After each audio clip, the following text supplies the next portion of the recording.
नमस्कार. तर मागच्या व्हिडिओमध्ये जे आपण म्हणत होतो की काय चाललंय कळत नाही, काही मोगम मोगम मुद्दे बोललो आपण. टीव्हीचा परिणाम, सोशल मीडियाचा परिणाम. पण मला वाटतं समाजाला अस्वस्थ करणं हा व्यापक कट आहे. ही माध्यमं आहेत, टीव्ही, राजकारण. समाज नेहमी अस्वस्थ राहिला पाहिजे याची काही एक व्यवस्था केली जाते जगभर. जगभर म्हणजे फक्त भारतातच हे चालू आहे असं नाही. आपण जर जागतिक बातम्या ऐकत असू आणि काही माहिती घेत असू, तर हा सगळा याच्या सगळ्या बुडाशी मला स्वतःला जाणवणारं जे कारण आहे ते आहे अर्थकारण. जगाचा पैसा, जगाच्या कष्टकऱ्यांचा पैसा लुटायला मिळावा, आपण काही न करता, आणि आपण गबरगंड व्हावं असं ज्यांना वाटतं, अशांची जगभर एक साखळी आहे किंवा टोळी आहे. आणि ही टोळी समाजात वेगवेगळे प्रश्न उभे करून त्या प्रश्नांच्या माध्यमातून समाजात अस्वास्थ्य पसरवते. समाज अस्वस्थ राहणं हे या साखळीच्या स्वतःच्या स्वस्थपणासाठी आवश्यक आहे, असा संशय यायला जागा आहे. आर्थिक बाजूंनी आपण मानसिक अस्वस्थतांचा विचार करू, सामाजिक अस्वस्थतांचा विचार करू. व्यक्तिगत कुणीही व्यक्ती, त्या व्यक्तीचं कुटुंब, त्या व्यक्तीचं गाव, त्या व्यक्तीचं शहर, त्या व्यक्तीचा जिल्हा, तालुका, राज्य, देश आणि त्या व्यक्तीचं जग, अशा पातळीवर आपण अर्थव्यवहाराशी जोडून पाहूया.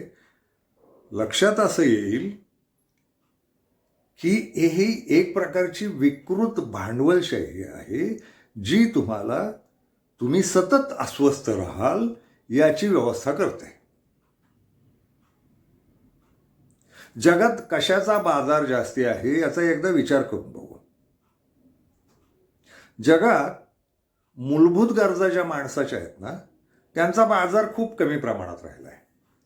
टक्केवारीच्या भाषेत मोगमच बोलू आपण, पण टक्केवारीच्या भाषेत बोलायचं झालं ना, तर माणसाच्या मूलभूत गरजांचा बाजार 10% उरलेला आहे, लक्षात घ्या. आणि अनावश्यक अवांतर नको असतानाही घ्यायला लागणाऱ्या गरजांचा बाजार 90% आहे जगात. आणि या गोष्टी जर तपासून घ्या, स्वतःशीच तपासून घ्या, म्हणजे कळेल मला काय म्हणायचंय ते. मी फार अधिकृतपणे बोलतोय वगैरे समजू नका. मी माझा अंदाज मांडतोय, अर्थात जाणीवा पण मांडतोय, काय चालू आहे. मूलभूत गरजा काय काय आहेत? अन्न आहे, वस्त्र आहे, निवारा आहे, पाणी आहे, हवा आहे. या सगळ्याची परिस्थिती काय आहे? हवा घेऊ. जगात सगळ्यांना एक समान स्वच्छ शुद्ध हवा मिळते का? नाही. सगळ्यांना एक समान चांगलं सकस अन्न मिळतं का? नाही. जगातल्या सगळ्यांना एक समान चांगला आधार देणारा निवारा आहे का? नाही. जगातल्या सगळ्यांना एक समान चांगले कपडे आहेत का? नाही. मूलभूत गरजांमध्येच तफावती आहेत, भेद आहेत. पण या मूलभूत गरजा आपण 10% बाजूला ठेवू. मग उरलेल्या 90% गरजा काय आहेत? तर त्या काहीही आहेत, म्हणजे त्याला इतका अगणित आणि असीम बाजार येतो. जगातले खुर्च्यांचे प्रकार घ्या, जगातले दागिन्यांचे प्रकार घ्या, जगातल्या घरांचे प्रकार घ्या, या खिडक्यांना लावलेल्या जगभरच्या पडद्यांचे प्रकार घ्या, झोपायच्या पलंगाचे प्रकार घ्या. किती विविधता ना. दिवे किती प्रकारचे, दागिने किती प्रकारचे, हे सगळं हवं आहे का?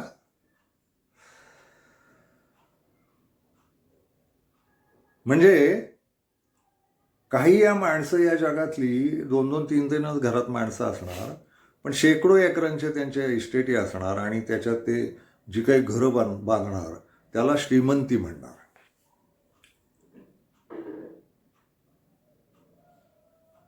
आणि बाकी आहेतच. म्हणजे घरांचे, मी मध्ये घरांवर लेख लिहिला, कुठल्या तरी एका दिवाळी अंकासाठी लिहिला.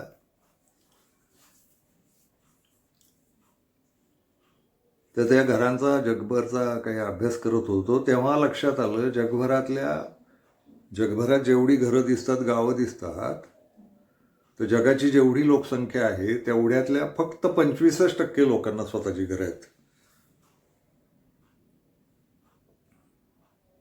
25% लोक जगातले भाडेकरू म्हणून राहतात आणि 50% लोक बेघर आहेत.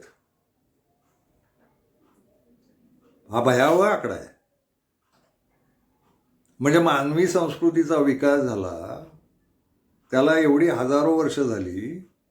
माणसांनी ठरवलं एकमेकांना मदत करत करत जगू, म्हणून तर समाजरचना तयार झाली, समूहरचना तयार झाली आणि ती जागतिक समूहरचना आहे. आणि मग त्याचे थोडे थोडे तुकडे पाडून त्याचे देश तयार करण्यात आले आणि देशांनी पण आश्वासनं दिली की देशातले सगळे नागरिक सुखी समान जगले पाहिजेत. खूप लोक ते मूर्खासारखं म्हणत राहतात की भारताची लोकसंख्या ही समस्या आहे. अजिबात नाही. प्रत्येक माणूस स्वतःचा काही एक पैसा निर्माण करूनच देतो. जन्माला आलेला प्रत्येक माणूस हा पैसा जनरेट करतो, जन्माला घालतो. त्यामुळे लोकसंख्या ही समस्या नाही आहे. खूप कमी लोकसंख्या असलेल्या देशांमध्ये सुद्धा गरीब लोक आहेत. 25% स्वतःच्या मालकीची घरं असलेले, 25% भाडे करू राहणारे आणि 25%ना घरच नाहीत. ही समस्या फक्त भारताची नाही, जगाची आहे. स्वतःला श्रीमंत म्हणवणाऱ्या देशांमध्ये पण. तो ममदानी निवडून आला ना, ते अमेरिका फार महासत्ता आहे आणि विकसित देश आहे. त्या अमेरिकेत ममदानी कुठल्या मुद्द्यावर निवडून आला लक्षात घ्या.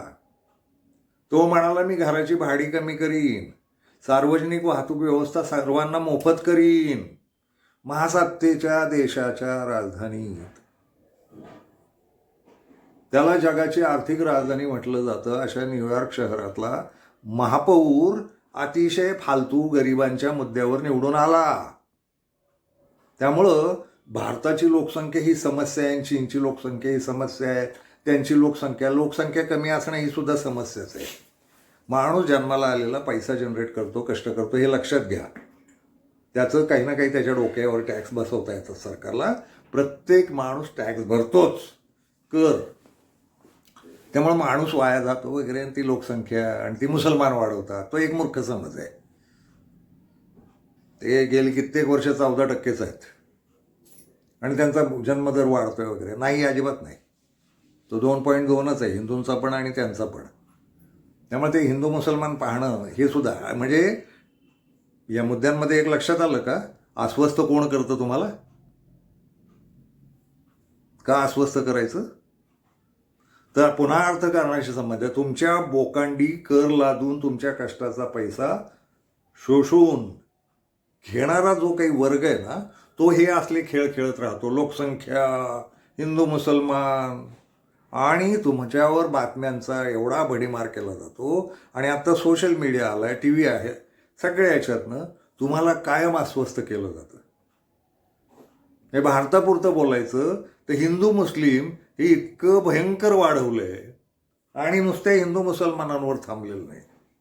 मुसलमानांच्या अंतर्गत पण जातवाद आहेत. म्हणजे ममदानी तिथं निवडून आला, हैदराबादला तो कोण ओवेसी नावाचा माणूस आहे, तो निवडून येतो, तर यांची जात शोधलीच जाते कुठल्या क्लासचा आहे मुसलमानांमधल्या. ते आणि हिंदूंमध्ये तर मस्तच राडाच आहे सगळा. त्यांची फायटिंग चालूच आहे, आपापसात मारामारी.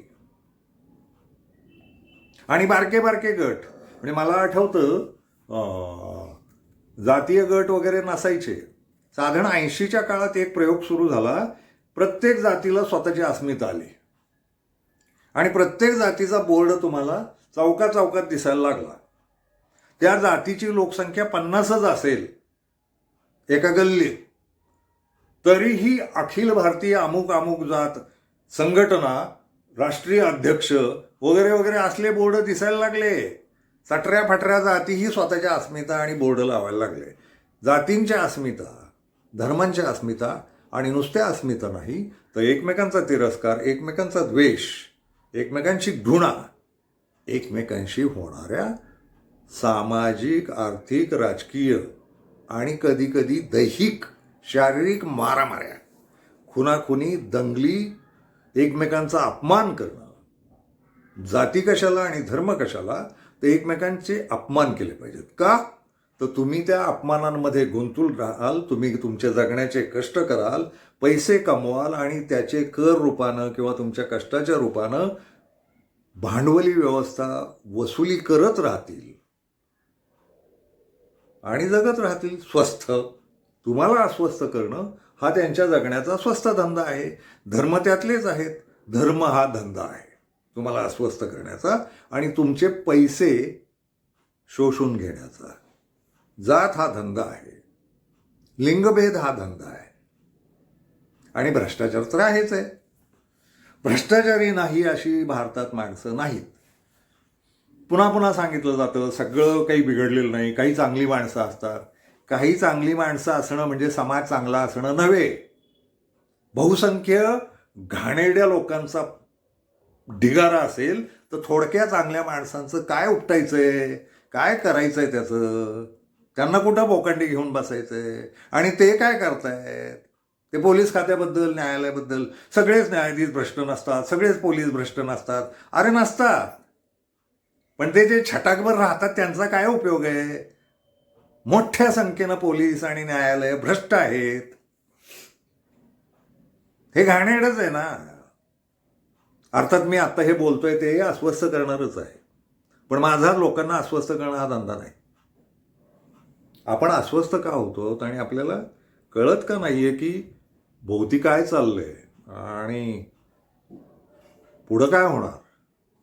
तर पुढं काय होणारचं उत्तर देतो, पण भोवती काय चाललंय तर लक्षात घ्या, ज्या ज्या गोष्टीचा पैसा करता येतो त्या त्या गोष्टीचे पैसे करणारे जे भांडवलदार आहेत, त्यात धर्म, जाती, उद्योग, रस्ते, ठेकेदाऱ्या, राजकारणी, धर्मकारणी, जातकारणी, हे जे फुकटे पोसणे बांडगुळं बसलीत ना, हे लोक समाज अस्वस्थ ठेवण्याची अनेक कारणे काढतात. ते पाकिस्तान भारत करत राहतील, इस्रायल भारत करत राहतील, युक्रेन भारत करत राहतील, रशिया भारत, चीन भारत, अमेरिका भारत, असले ते मुद्दे आहेत. खरं तर कुठल्याही जगातल्या मानवानं शांत राहावं याचे उपाय जगाकडे उपलब्ध आहेत. मग ते शस्त्रवाले पण आले त्यात, धर्मवाले, शस्त्रवाले, शस्त्र विकणारे लोक.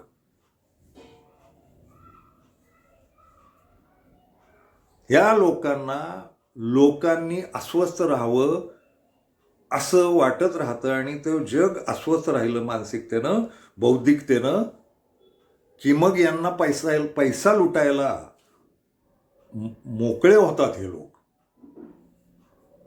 आणि भांडवलदार म्हणताना मला ते कम्युनिस्ट वगैरे काही म्हणायचं नाही बरं का. भांडवलशाही आणि कम्युनिझम ही भांडवलशाहीकडेच गेलेलं आहे.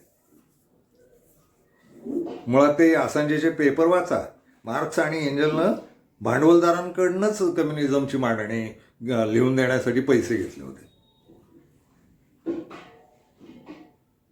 फार वाईटच आहे. आणि काय खोटं आणि काय खरं हे कळेनासं होतं आणि माणसं अस्वस्थ होतात. मानवी मूल्य पायदळी तुडवली जात आहेत. मानवी मूल्य कोणीही जुमानत नाही असं दिसत राहतं. मग करून ठेवलेले देशविदेशाचे कायदे आहेत ते मोडणारे लोक येतात. ते पुन्हा भांडवलदारच असतात.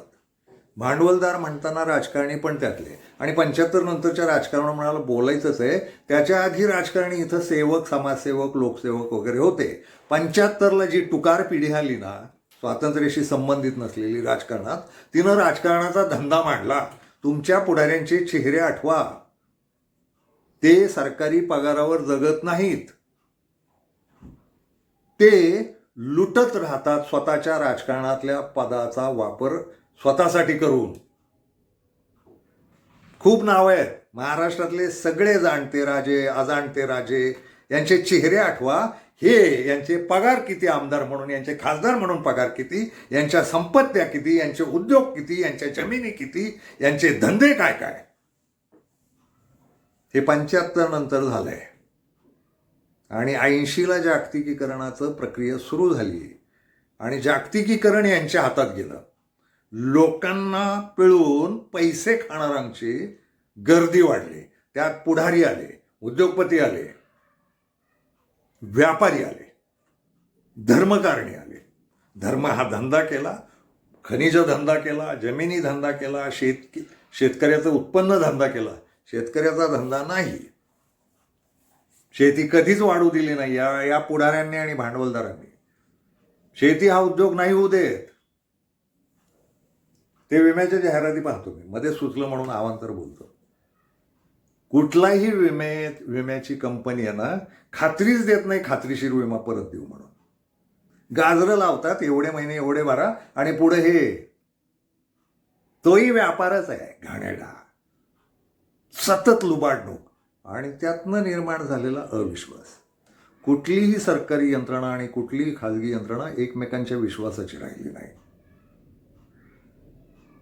घरात राजकारण्यांनी आणि भांडवलदारांनी आर्थिक कारणांनी पैशांवरनं भांडणं लावून दिली. राजकीय मतभेद नाहीत घराघरात, आर्थिक मतभेद आहेत. आणि आर्थिक मतभेदातनं एकमेकांचा अपमान करायची सवय लागली. ती जी माणुसकी आपुलकी होती ना, माणसं जपून घेणं घरातली, अपंग माणसं, वृद्ध माणसं, अबल माणसं, यांना सांभाळून घेणं होतं ना, ते संपलंय. आता माणूस पैशात मोजला जातो. राजकारणी आणि भांडवलदारांनी घुसवलं आपल्या घरात. ते इथून घरापासून सगळे अस्वस्थ आहेत. पैशाला घाबरलेले, स्पर्धेला घाबरलेले लोक आहोत. या स्पर्धा लावून दिल्यात.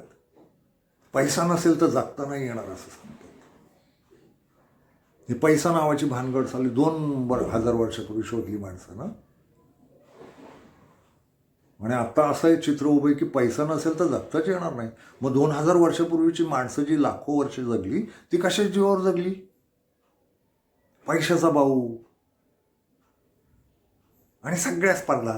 ते शिक्षण म्हणजे ज्ञानासाठी नाहीच आहे, ती स्पर्धाच आहे. स्पर्धा, शिक्षण म्हणजे स्पर्धा. तू पुढं जातो का मी पुढं जातो. समान ज्ञानी नाही होणार. बरोबर जाऊ, प्रवास करू, सहानुभूती. शाळांमध्ये सहानुभूती शिकवली जात नाही, स्पर्धा शिकवली जाते. तू पुढं जा नाही तर तो पुढं जाईल. शाळा त्याच्यासाठी आहेत. आणि मग अभ्यासाच्या पद्धतीन कसले क्लासेस आणि कोर्सेस, आणि तू जर नाही शिकला तर मेला. आणि पुन्हा या शिक्षणाच्या पद्धती आत्ताच्या आहेत. काय ताबा घेतला असेल ना. त्याच्या आधीची लाखो वर्ष माणसं जगली कशी? ती जगत होती ते शिक्षण नव्हतं का? हे काय शिक्षण आहे? आणि कशात तरी स्पेशालिटी मिळवावी लागेल. सतत शिक्षणाची दहशत, शिक्षणाची भीती, धर्माची भीती, धर्माची दहशत, राजकारणाची भीती, राजकारणाची दहशत, पैशाची भीती, पैशाची दहशत. सतत दहशतीत ठेवलं गेलं आपल्याला. आणि हे 80 पासून चालू असल्याचं मला स्पष्ट जाणवतं.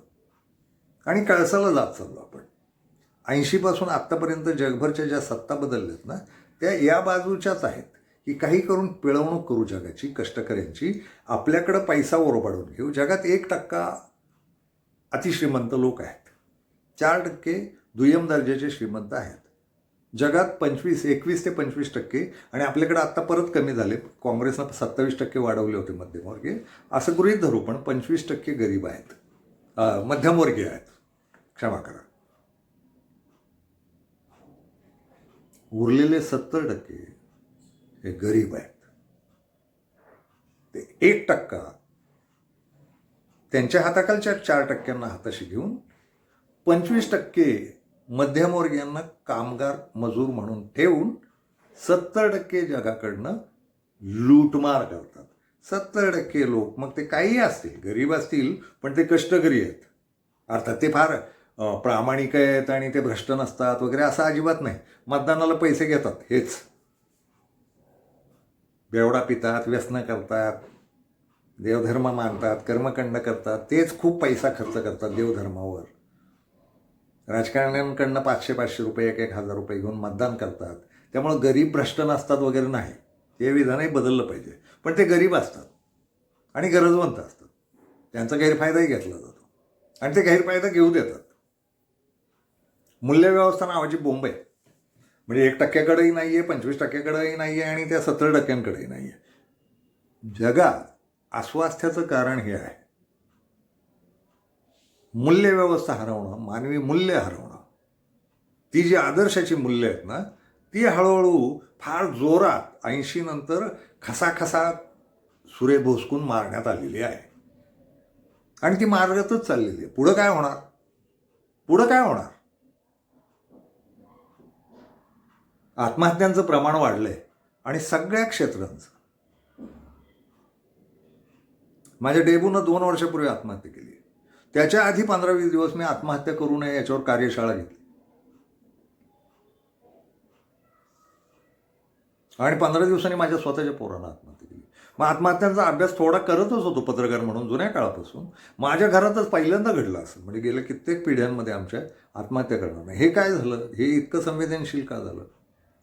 तर तासाला 2 युवक देशातले आत्महत्या करतात. तासाला 1 शेतकरी किंवा 2 शेतकरी या देशात आत्महत्या करतात. आणि शेतकरी इथंच आत्महत्या करतात असं नव्हे, जगभर. तरुण इथंच आत्महत्या करतात असं नव्हे, जगभर. तर आत्महत्या हे सुद्धा भांडवलशाहीचा बळी असलेल्याचं प्रतीक आहे. सतत अस्वस्थता, सतत. पण हे काय, मी थोडा आशावादी माणूस आहे. मी स्वतःही काम करत आलो आहे, बोलतोय पण, अशी बडबड पण करतोय आणि संघटनात्मक काम करतो, लिहिण्यातनं काम करतो आणि असे खूप आहेत. म्हणजे त्यांची संख्या खूप कमी असेल जगभर. पण मूल्यव्यवस्थेवर बोलणारे आणि लावून धरणारे क्वचितच राहिलेले जे काही लोक आहेत ना, ते हे मूल्यव्यवस्था मरू नाही देणार. आणि आणखी एक आहे, एक सुंदर वाक्य आहे. कोणत्याही गोष्टीचा अतिरेक आहे ना, हा स्वतःलाच लयाला नेतो. त्यामुळे हा धर्मवाद वाढणं, जातवाद वाढणं, हे अर्थवाद वाढणं, जे जे काही आहे ना घाणेरडं आणि इतरांना छळणारं, ते स्वतःचाच अतिरेक इतका करील की ते एकमेकांचा जीव घेतील. आत्ता बघा ना, महाराष्ट्राच्या आणि भारताच्या राजकारणात बघा. सगळे भ्रष्ट एकत्र आलेत ना, तर त्यांना आपल्याला वाटलं अरे काय टोळी आहे ना भ्रष्टांची सगळी. ते बघा एकमेकांच्या तांगड्या खेचायला लागलेत. ते एकमेकांना जगू देत नाहीत.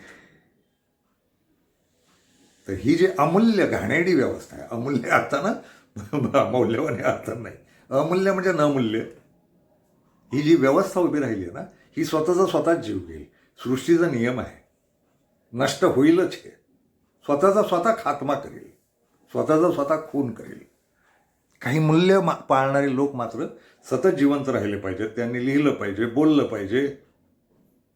आणि मूल्य चांगलीच असतात. आदर्शाची मूल्य ही चांगलीच असतात. ती कधी ना कधी परत उगवतील. आता खूप राडा झालेला दिसतो आणि काय होणार या जगाचं असं वाटत राहतं.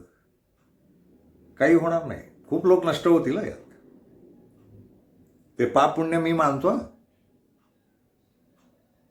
दुसऱ्यांना लुटण्याचा विचार असणं, दुसऱ्यांना त्रास देण्याचा विचार असणं, दुसऱ्यांना लुबाडून आपण जगण्याचा विचार असणं, याला मी पाप मानतो. हे धार्मिक नाही आहे, हे स्वभावाचं आहे.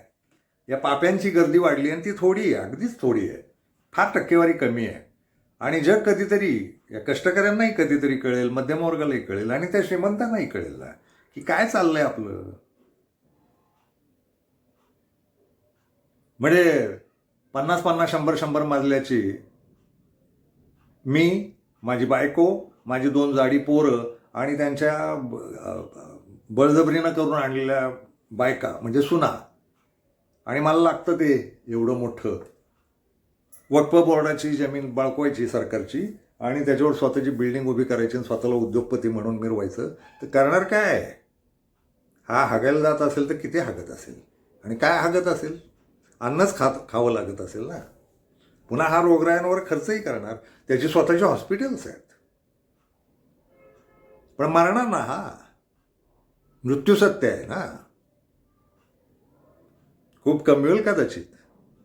हे गरीब सडून मिळून मरतील, कुजून मरतील, इतकं सत्य आहे. पण श्रीमंत कुठं अमरपट्टा घेऊन आलेत? तेही मरणारच. आणि मानवी समाज सतत बदलत असतो. माझा बदलावर विश्वास. एकेकाळी आपले सगळे पूर्वज नागडे राहत होते. आपले सगळे पूर्वज एकमेकांशी समागम करत होते. लक्षात घ्या, आता सगळे लोक कपडे घालतात. ते फालतू धार्मिक प्रथा म्हणून ढोंग करणारे जे नीच लोक आहेत ते अजून नागडे फिरतात, ते सोडून द्या. आणि येडे. पण आता कपडे घालणं हा बदल आहे माणसातला. आणि कुणीही कुठल्या नात्याशी समागम करत नाही. समागमाची नाती अधिकृत करून टाकली माणसांनी. आणि समागमातनं वगळलेली नाती पण अधिकृत आहे. आईशी वडिलांशी समागम केला जात नाही. माणूस बदलतोच. माणसाचं मेंदूवर नियंत्रण आहे. आणि समाज फार अस्वस्थ होत राहिला. 40-50 वर्ष हा काही फार मोठा काळ नाही वाटत मला अस्वस्थतेच्या बाजूला. अजून 40-50 वर्ष होतील. पण हे लयाला जाईल आणि माणसं पुन्हा एकदा मूल्यव्यवस्थेकडे येतील. आदर्शाच्या, चांगुलपणाच्या, माणूसपणाच्या, मदतीच्या, सहानुभूतीच्या, करुणेच्या, सहनशीलतेच्या मूल्यव्यवस्थेला समाज पुन्हा येईल. माणसं एकमेकांना मदत करतात याच्यावरही माझा विश्वास आहे. माणसं करुण असतात आणि माणसं करुणेनं एकमेकांना जपतात. आणि लक्षात घ्या, जग करुणेवर चाललंय. विजय तेंडुलकर आणि माझी भांडणं होत राहिली. विजय तेंडुलकर म्हणायचे हे जग हिंसकच असतं. आणि 20 वर्ष आम्ही बाबा म्हणायचो त्यांना. बाबाचं ऐकत आलो. पण बाबांना एकदा मी शेवटी सांगितलं की या जगाचा विकास करुणेनं झालाय, हिंसेनं नव्हे. करुणेतनं सगळा विकास झाला. एक माणसं घरं बांधायला लागली, माणसानं अवजारं शोधली. हिंसा फार थोडी असते. हिंसेनं करुणेचा गैरफायदा घेऊन मग त्या अवजारांची शस्त्र बनवली, विष बनवली, भ्रष्टाचार बनवले, भेसळी बनवल्या. आणि जग प्रवास करत आलं गेले 40 लाख वर्ष. हा करुणेचा प्रवास आहे. मुख्य प्रवाह करुणेचा आहे. याच्यावर माझा विश्वास आहे. हिंसा असते थोडीफार प्रत्येक, 9 रस असतात प्रत्येक माणसात. हिंसा थोडीफार असतेच प्रत्येक माणसात. पण कारुण्य सुद्धा असतं. आणि स्वतः अडचणीत येऊ ना तेव्हा कारुण्य 100% जागृत होतंच. कुणाचंही. गुन्हेगारांना सुद्धा वाटतं दया दाखवावी आपल्यावर. करुणा हे मूल्य मोठं आहे. जगात बदल होईल. फार निराश होण्याचं कारण नाही. बोलत राहू याच्यावरही पुन्हा पुन्हा. अनेक विषय आहेत. जगण्याबद्दल बडबड करायची असं ठरलेलं आहे. बोलत राहू. धन्यवाद.